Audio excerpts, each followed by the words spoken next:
Pompeo Girolamo Batoni was born January 25, 1708, died February 4, 1787.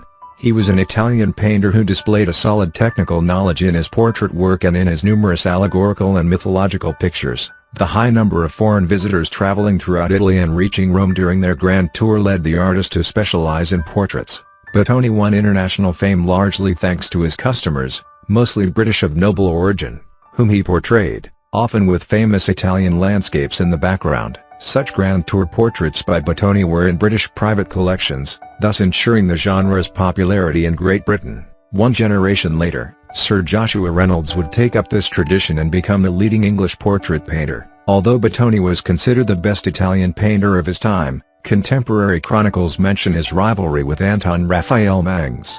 Batoni's style took inspiration and incorporated elements of classical antiquity, French Rococo, Bolognese classicism, and the work of artists such as Nicolas Poussin, Claude Lorraine, and especially Raphael. As such, Pompeo Batoni is considered a precursor of neoclassicism.